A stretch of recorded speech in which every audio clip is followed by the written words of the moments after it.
गद्दारी उन्होंने की, जिनको 6 साल निकाला गया, हमें आरोप लगा कोर्ट लाएंगे। अगर आप जीतते हैं तो क्या भाजपा में चले जाएंगे? आप कैसी बात करते हैं? कोई बसपा का कैंडिडेट कैसे चला जाएगा बीजेपी? विधानसभा चुनावों में मध्य प्रदेश में अगर किसी विधानसभा सीट की चर्चा है तो वह है राजनगर विधानसभा में, और अगर किसी प्रत्याशी को लेकर चर्चा हो रही है तो वह प्रत्याशी है घासीराम पटेल। आपको बता दें कि घासीराम पटेल बीजेपी के कद्दावर नेता थे। कुछ समय पहले ही बीजेपी से इस्तीफा देने के बाद बीएसपी में आए और बीएसपी ने उन्हें राजनगर विधानसभा सीट से अपना प्रत्याशी घोषित किया। हमारे साथ घासीराम पटेल मौजूद हैं, सीधी बात कर रहे हैं। चाचा जी, आप बीजेपी में थे, अचानक से बीएसपी में आए, ऐसा क्या हुआ कि बीजेपी में आना पड़ा? मैं सन 77 से जनता पार्टी जब बनी, जब से सक्रिय रूप से कार्य कर रहा हूँ, और लगातार उसके बाद जनता पार्टी के बाद भारतीय जनता पार्टी का 1980 में जब गठन हुआ, उस समय हम लोग बॉम्बे अधिवेशन में गए।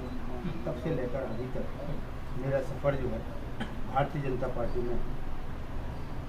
हम सभी लोग युवा मोर्चा में हमारे माननीय मुख्यमंत्री जी, हमारे सब की पुरानी टीम है, नरेंद्र सिंह जी, सब हम लोग सब ने, कैलाश विजयवर्गीय जी, सब ने युवा मोर्चा में 86 से, मैं 86 में युवा मोर्चा का 86 से 92 तक लगातार अध्यक्ष था, और लगातार हम लोग भारतीय जनता पार्टी में काम करते रहे। लेकिन मेरा पार्टी का निर्णय कह लो या मेरा दुर्भाग्य कहें कि इतने लंबे समय काम करने के बाद भी मुझे आज तक एक कमल के फूल से चिन्ह का चुनाव लड़ने को नहीं मिला, ना पार्षदी का, विधायक सांसद से दूर किया। ठीक, तो ये नाराजगी थी कि आपने बीएसपी ज्वाइन की, अब बीएसपी से उम्मीदवार बने हैं, इससे पहले भी नाराजगी कुछ नहीं थी। 2-3 बार 4 बार से लगातार मैं टिकट की मांग कर रहा था, पब्लिक की भी डिमांड थी, और भारतीय जनता पार्टी का यहाँ कारण भी बताते रहे कि यहाँ भारतीय जनता पार्टी का मूल कारण है कि यहाँ का लोकल प्रत्याशी आप नहीं देते हो, और लोकल प्रत्याशी अगर समकक्ष है, योग्य है, और तो उसको टिकट देना चाहिए। ऐसा नहीं कि ब्राह्मणों में भी कई प्रत्याशी सक्षम थे, जैसे उपमा त्रिपाठी हैं, हमारे उमेश शुक्ला भी यहाँ से पहले चुनाव लड़ चुके एक बार, जब छतरपुर विधानसभा थे। अब ऐसे कई हमारे यहाँ के लोकल के प्रकाश पांडे हैं, और अन्य वर्ग से पिछड़े वर्ग में भी मैं था, और हमारे जो ठाकुर नेता हैं, राजपूत नेता, उनमें भी अनुरुद्ध सिंह है, गोविंद सिंह टोरिया है, ऐसे लोग थे कि मतलब जो योग्य भी है और वो क्षमता रखते हैं जीतने की। लेकिन यहाँ लोकल प्रत्याशी न देने से बराबर 3 बार से भारतीय जनता पार्टी यहाँ हार रही है, और इस बात को हम लोग 4 साल से सभी पदाधिकारियों से कहा कि आप लोग लोकल प्रत्याशी देंगे तब यहाँ भारतीय जनता पार्टी की जीत संभव है। उसका कारण है कि यहाँ कद्दावर नेता हैं सभी लोग, सभी वर्ग से, और आप लोग बाहर से प्रत्याशी थोप देते हैं, ये उचित नहीं है। अच्छा, तो अरविंद पटेरिया जो हैं वर्तमान में बीजेपी ने उन्हें अपना उम्मीदवार बनाया है, प्रदेश अध्यक्ष वीडी शर्मा के सबसे नज़दीकी माने जाते हैं, क्या यही वजह है कि उनको इस बार टिकट दिया गया, या पार्टी को लग रहा है कि वो सीट निकाल सकते हैं बीजेपी से? अब पार्टी ने तो उचित निर्णय लिया होगा, तब तो उनको टिकट दिया कि वो निकाल सकते हैं, निकाल सकते हैं। अभी तो समय बताएगा क्या। लेकिन आपकी नाराजगी किससे है? मेरी नाराजगी किसी से नहीं, मेरी नाराजगी मुझे तो भारतीय जनता पार्टी ने जबरदस्ती धकेला है, भगाया है घर से, मतलब पार्टी से नहीं। आपसे बताऊं, मैं पिछले 5 वर्ष से 18 के बाद से मेरे ऊपर आरोप हर बार लगता रहा कि ये पार्टी के विरोध में काम करते हैं, विरोध में नहीं, पार्टी के प्रत्याशी को हराते हैं। लेकिन आज तक किसी ने जो उदाहरण नहीं बताया कि किससे कहा। मैं बार बार इस बात से पूछता हूँ, आज भी आपसे कहता हूँ कि आज तक किसी ने ये नहीं बताया कि किस आदमी से ऐसा कहा, मैंने प्रचार किया, मैंने किसी प्रमाण सहित कोई बात हो, तो ऐसा कोई प्रमाण नहीं। खाली आरोप लगाते हैं। जैसे सांसद जी ने लगाया कि घासीराम पटेल ने मेरे विरोध में काम किया। अब मैंने विरोध में काम किया, ये देखो आप 50 हज़ार से ये सीट जीती लोकसभा में, और कहते हैं कि विरोध में काम किया। मेरे गांव की विधान पोलिंग में 900 वोट, 900 या 1000 समथिंग के करीब वोट जो है भारतीय जनता पार्टी को मिला। उसके बाद भी कहते हैं कि वो और 1400-1500 की पोलिंग में 900 से ज़्यादा वोट मिला, 910, और उसके बाद कहते हैं कि विरोध किया। ऐसा मतलब एक सबूत टाइप का बनाते हैं। मैं बार बार इस बात को कहता हूँ कि 19 से 18 के बाद जो ये नई टीम आई है, कि हमारे यहाँ भारतीय जनता पार्टी में एक वो है कि जो पूर्व जिलाध्यक्ष है वो हमारे मंडल का पदेन सदस्य होता है मीटिंग के लिए। अच्छा। और 19 से 18 के बाद से जो मंडल अध्यक्ष बनाए गए, उन्होंने आज तक मुझे न आमंत्रित किया, न किसी मीटिंग में मुझे सूचना दी गई, न बुलाया गया। और आज तक हमारे परिवार का जो एक सदस्य उस मंडल में सदस्य नहीं है, 61 में सदस्य नहीं है। तो इस प्रकार से अपमानित करने का काम जो किया शुरू से, लेकिन उसके बाद भी मैं लगा रहा कि लंबे समय तक काम किया है पार्टी में। तो हाल ही में एक इंटरव्यू किया था अभी हमने बीजेपी के जिलाध्यक्ष का, उन्होंने यहाँ पर इस तरह का आरोप लगाया कि घासीराम पटेल जो है शुरुआती दौर से ही बीजेपी के विरोध में काम करते रहे हैं, चाहे वो उमेश प्लस खिलाफ चुनाव लड़ा हो, चाहे कुसुमारिया जी के लिए आपने इंटरनल विरोध किया हो। तो इस तरह का अब खुलकर बीजेपी जैसे गद्दार कह रही है। नहीं, गद्दार वो हैं जो कहने वाले। आप पोलिंग उठा के देख लीजिए कुसुमारिया जी के, एक भी पोलिंग हमारी कोई हारी हो, हमारी डहरा की पोलिंग निकाल के देख लो आप, हारे क्या वहाँ से कुसुमारिया जी बम्पर वोट से जीते। अब उसके बाद भी अगर यहाँ पोलिंग हारे हैं और उनके कहने पे जो है गद्दारी उन्होंने की, जिनको 6 साल निकाला गया, हमें आरोप लगाते। अच्छा, घासीराम पटेल अब बीएसपी से मैदान में है, इसके पहले भी आप यहाँ पर सक्रिय रहे हैं, तो आपको ऐसा लग रहा है कि जिस तरह का विरोध यहाँ पर है, जातिगत समीकरण बन रहे हैं, अरविंद पटेल पर इस तरह का आरोप लगता है कि वो जातिगत समीकरण या जातिगत चीज़ों को बढ़ावा देते हैं, इसमें कितनी सच्चाई है? मुझे इससे कोई लेना देना नहीं है। मैं तो भारतीय जनता पार्टी से मैंने इस्तीफा दे दिया है, और मैं अब बीएसपी का कैंडिडेट घोषित हूँ और बीएसपी से चुनाव लड़ रहा हूँ। कौन क्या आरोप लगा रहा है वो उनके ऊपर है। मैं तो, मेरे साथ सभी वर्ग के लोग हैं, ब्राह्मण भी हैं, ठाकुर भी हैं, और यादव भी हैं, पिछड़े समाज के सभी कुशवाहा हैं, रैकवार है, पाल है, सभी वर्ग के लोग हैं, और हमारे दलित और आदिवासी लोग हैं। सभी लोग हमारे साथ भारत भाजपा में काम कर रहे हैं, और सभी लोग एकजुटता से इस बात को प्रमाणित करेंगे कि हम जीत में इस विधानसभा को लाएंगे। अगर आप जीतते हैं तो क्या भाजपा में चले जाएंगे? आप कैसी बात करते हैं? कोई भाजपा का कैंडिडेट कैसे चला जाएगा बीजेपी? मतलब बीएसपी में ही? अरे बीएसपी में जब तक जीवन है, जब तक रहेंगे। अब पार्टी, अरे अब क्या भाजपा बुलाती है?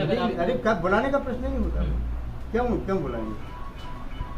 मैं कौन उनका रिश्तेदार हूँ भाजपा? मतलब घासीराम अब का उम्र बीएसपी? बिल्कुल हम लोग जो है दलित पिछड़े और SC ST के साथ मिलकर काम करें। अच्छा, अब मान लीजिए आप जीत कर आते हैं तो पहला काम क्या करेंगे? मैं सबसे पहले, मेरा जो प्राथमिकता रहेगी वो शिक्षा, स्वास्थ्य, इस पे ज़्यादा शिक्षा और स्वास्थ्य पर ध्यान देंगे, और इसको हम सभी जो हमारे यहाँ बहुत पिछड़ा एरिया है, वहाँ शिक्षा और स्वास्थ्य की बहुत कमी है, उसको पूरा करवाएं। अच्छा, एक सवाल और है, आपके विरोध में या आपके सामने 2 प्रत्याशी और हैं, एक बीजेपी का, एक कांग्रेस का, इन दोनों में से टक्कर किससे आ रही है? मुझे न, मैं समीक्षा करता हूँ, चक्कर तो अजय समीक्षा आप लोग करिए, मैं आगे हूँ, आगे रहूँगा, जित है। ठीक, तो ये बीएसपी प्रत्याशी घासीराम पटेल हैं। आपको बता दें, घासीराम पटेल बीजेपी के कद्दावर नेताओं में से एक थे। कुछ दिनों पहले ही इन्होंने बीजेपी से इस्तीफा दिया और बीएसपी से प्रत्याशी बनाए गए हैं। वर्तमान में माहौल है, लगातार जनसंपर्क कर रहे हैं, अन्य लोग भी मैदान में हैं, जिसमें कांग्रेस और बीजेपी से अरविंद पटेल या कांग्रेस ने हाल ही में यहाँ से नकली राजा को अपना प्रत्याशी घोषित किया है। तो कुल मिलाकर राजनगर विधानसभा में इस समय त्रिकोणीय मुकाबला देखने को मिल रहा है। आने वाले समय में जनता किसे अपना विधायक चुनती है ये तो वक्त ही बताएगा, लेकिन फिलहाल हम राजनगर में हैं और इस तरह का कवरेज आपको लगातार दिखाते रहेंगे। कैमरा के पीछे मेरे साथ इमरान खान और अनिल कुमार है। 6-7 दिन हुआ है बेसिकली। और भारतीय जनता पार्टी या कांग्रेस, हमें दोनों दलों से हमें मतलब नहीं है। मैं जब से प्रत्याशी हूँ अपना प्रचार में लगा हूँ, और ये समीक्षा आप लोग करके बताइए कि कौन आगे कौन पाछे या कौन किसके टक्कर में है। ये आप लोग।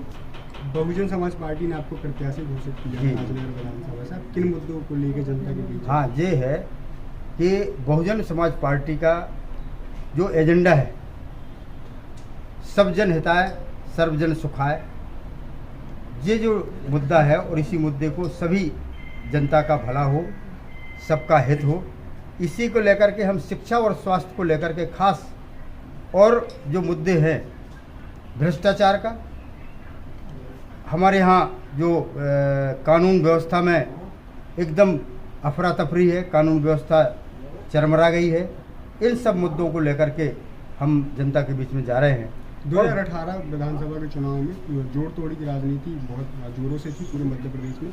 अगर पार्टी यहाँ से आप जीत के आते हैं तो क्या आप बने रहेंगे पार्टी में? मैं हमेशा जब तक भारतीय जनता पार्टी में भी रहा, एक कार्यकर्ता के रूप में हमेशा काम करता रहा, निष्ठा से काम किया, और अब मैं बीएसपी में हूँ तो निष्ठा से साथ हमारे बीएसपी की जो गाइडलाइन होगी उसके अनुसार हमेशा काम करूँगा और करता रहूँगा। जनता ने अगर आपको यहाँ से मौका दिया तो कुछ सबसे पहले जो काम है राजनगर विधानसभा के लिए, वो कोई काम बता सकते हैं? जनता के सबसे पहले जो काम है, मैंने जो बताया ना, कि शिक्षा और स्वास्थ्य और क्षेत्र का विकास, जो जिस श्रेणी का विकास होगा उसमें प्राथमिकता रहेगी। आप जमीनी कार्यकर्ता माने जाते हैं राजनगर विधानसभा के, तो आपकी पार्टी छोड़ते ही काफ़ी कार्यकर्ताओं ने पार्टी छोड़ दी है बीजेपी, तो वो क्या आपके साथ रहेंगे कि वो अलग कोई पार्टी को सपोर्ट करेंगे? नहीं,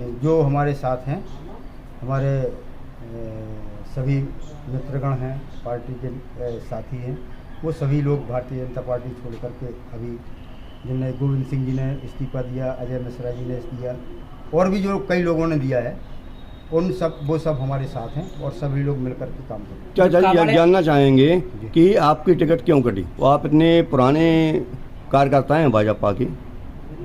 अब भारतीय जनता पार्टी का टिकट देने का जो फार्मूला होगा और जो उसके मापदंड होंगे उसके अनुसार मैं फिट नहीं बैठता होगा तो कट। जब आपकी कावड़ यात्रा थी तो उसमें बीजेपी के अन्य नेता थे, जैसे अप्पू राजा हुए, प्रकाश पांडे जी हुए, अन्य लोग भी थे, तो क्या वो बहुत जल्दी बीजेपी से इस्तीफा देके आपके साथ में काम करने? मैं अभी किसी के संपर्क में नहीं हूँ।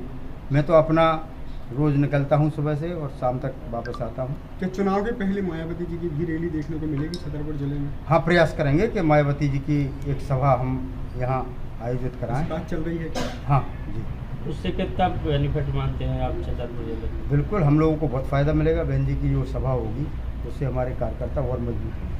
जो सिद्धार्थ राजा हैं वो भी कांग्रेस से टिकट मांग रहे थे, लेकिन आज जो घोषणा हुई है उनमें उनका नाम नहीं है। तो आपकी जन्मदिन में फ़ोटो भी वायरल हुई थी, आप गए भी थे उनके वहाँ पर, तो क्या वो आपके साथ आने वाले हैं? जन्मदिन के लिए मुन्ना राजा एक कांग्रेस के कद्दावर नेता हैं, इस क्षेत्र के वरिष्ठ नेता रहे हैं, और हम सभी लोग एक परिवार के बतौर काम करते रहे हैं।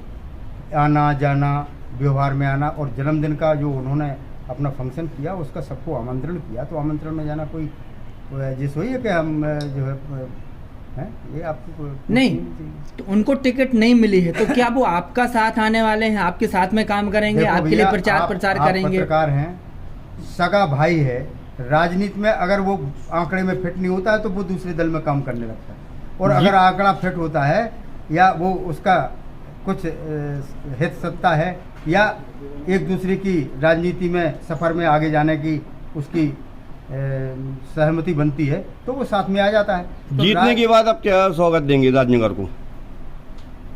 राजनगर को सौगात की बात, विकास की बात करूंगा मैं। जो बीजेपी के नेता हैं, चाहे वी डी शर्मा प्रदेश अध्यक्ष हो, अरविंद पटेल हो या जिला अध्यक्ष, आपके ऊपर हमेशा भितरघात के आरोप लगाते हैं, कहते हैं कि आप ही हमेशा हराते रहे हैं। तो जे लोग भैया यहाँ अभी 5 साल से आए हैं, अरविंद पटेरिया और वी डी शर्मा जी, ये भितरघात को ये जो है भितरघात को क्या भितरघात किया, उनको पूछना उनसे कि वी डी शर्मा को हमारे गांव से 900 वोट मिले, 600 वोट से जीते हैं वो, और उसमें भितरघात कहाँ से हो गया? क्या लगता है अहंकारी हो गए हैं बीडी शर्मा जी, इस तरीके का आरोप लगा? मैं इस प्रकार की बात नहीं करूँगा आपसे। अभी नारायण मैं जो है वो हमारे सांसद हैं, माननीय हैं, सम्माननीय हैं, और इस प्रकार की बात जो है सपा ने भी ओबीसी एक चेहरा बबलू पटेल को उतारा है, आप भी ओबीसी वर्ग से आते हैं, तो लगता है कि आपको आपके पक्ष में ओबीसी SC ST के लोग आएंगे या बबलू पटेल के साथ में अब जाएंगे? ये तो कैंडिडेट को देख करके, और हमारे साथ सभी पिछड़े वर्ग के और SC ST के लोग आएंगे। ठीक, धन्यवाद। वीडियो को लाइक कर दो और चैनल को सब्सक्राइब कर दो। अरे भैया, आप ऐसे इतना प्यार से बोलोगे तो ये लाइक भी नहीं करेंगे और सब्सक्राइब भी नहीं करेंगे। नहीं छोटू, ऐसी कोई बात नहीं है, ये लोग बहुत ही अच्छे, मुझे पता है, वीडियो को लाइक भी करेंगे और चैनल को सब्सक्राइब